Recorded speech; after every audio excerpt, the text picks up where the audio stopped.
Hey, welcome to Beyond the 15 Minutes with Dr. Standifer-Barrett.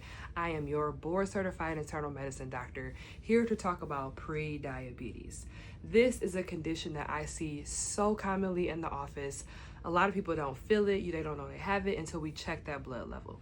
So what is it? Let's go into the basics. So pre-diabetes generally means that your body has an inability to break down sugar. Meaning maybe you are under a lot of stress, maybe your diet has too much sugar in it, maybe you're not moving around enough, but whatever the case that gets you to it, it means that you are at risk for developing diabetes, a full-blown diabetic condition. Pre-diabetes is something that tells us that your body is having trouble really processing lots of sugar. So what does it mean on our end? When a patient comes into the office, what we're looking for is we're looking at a measurement called a hemoglobin A1C. A hemoglobin A1C is a measure over a 3-month period of what your blood sugar looks like in your body. What it does is it looks at the red blood cell, which is a component in your bloodstream. That red blood cell generally should not have a lot of sugar around it. But when the A1C is measured, it tells us that the red blood cell has a lot of sugar around it, and it gives us a percentage of what that number may be.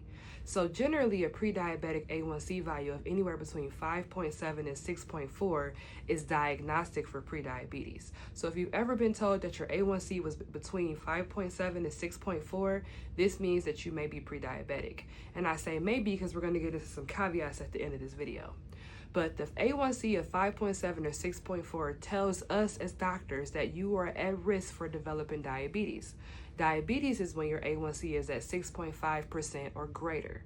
What that percentage really tells us is what your blood sugar is on average at any given time. So generally speaking, if your blood sugar is around 120 on average, you might have an A1C of 5.7.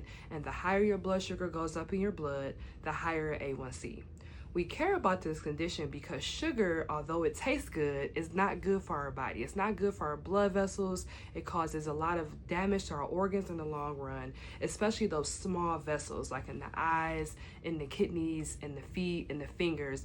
All of these things are affected more rapidly than, like, let's say, the larger blood vessels.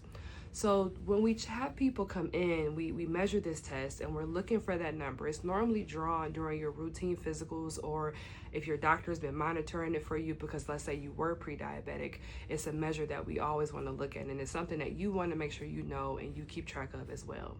A couple of things and a lot of misnomers that people don't really realize. I know most people realize when you eat a lot of sugar, maybe don't exercise enough, eat a lot of carbohydrates and things like that, that can definitely raise your A1C. But one common thing that people don't realize is that stress can also raise your A1C. So when you're stressed, a hormone called cortisol rises in the blood.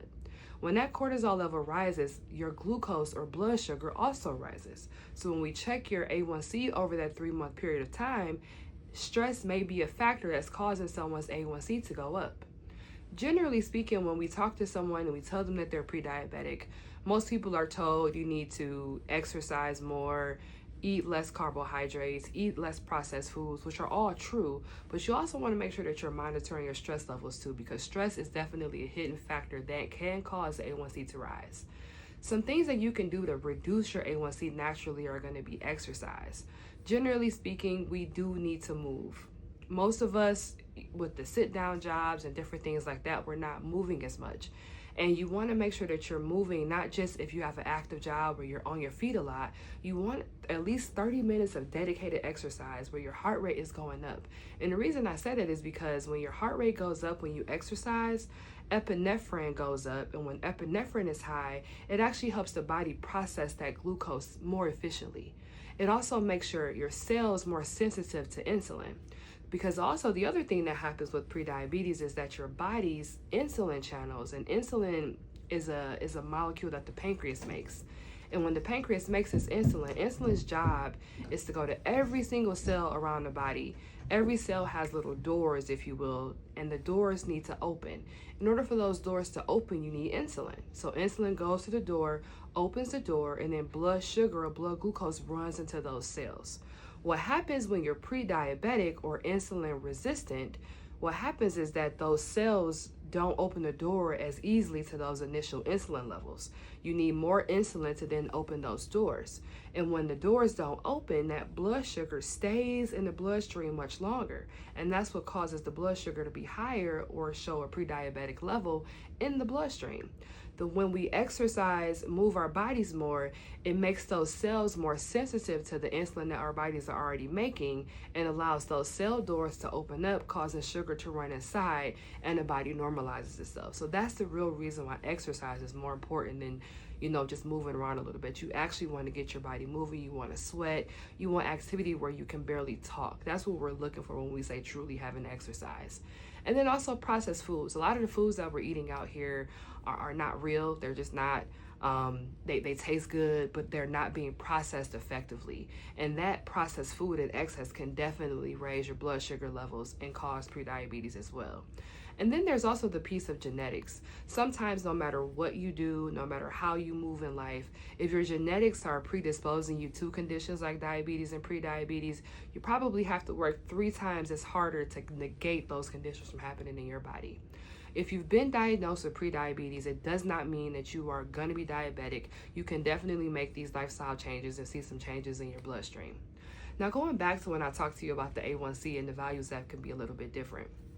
In some conditions, especially having low iron levels, if your iron is low, you want to make sure that your iron levels are replenished before the A1C is used to determine if you're pre-diabetic or not.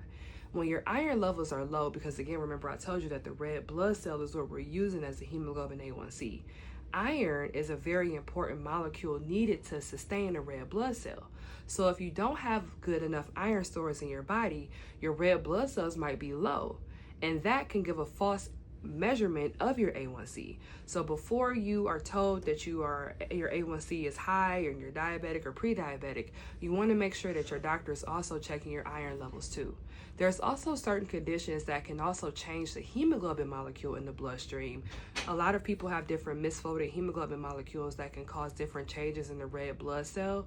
These hemoglobin molecules can also change the A1C level. So if you have a situation where your iron is either low or high, or your hemoglobin, you have a hemoglobin deficiency or a hemoglobin issue like a hemoglobin A or different things like that, then what you want to do is you want to make sure that you are asking your doctor for a fasted glucose test. So meaning that you've had nothing on your stomach for at least 8 to 10 hours and you get your glucose level checked at that time. That can also tell us if you're diabetic or pre-diabetic as well. So again, this was your Beyond the 15 Minutes talking about pre-diabetes. Like, share, subscribe to our page. We want to get everybody informed, and I can't wait to share more and educate you more. Stay tuned.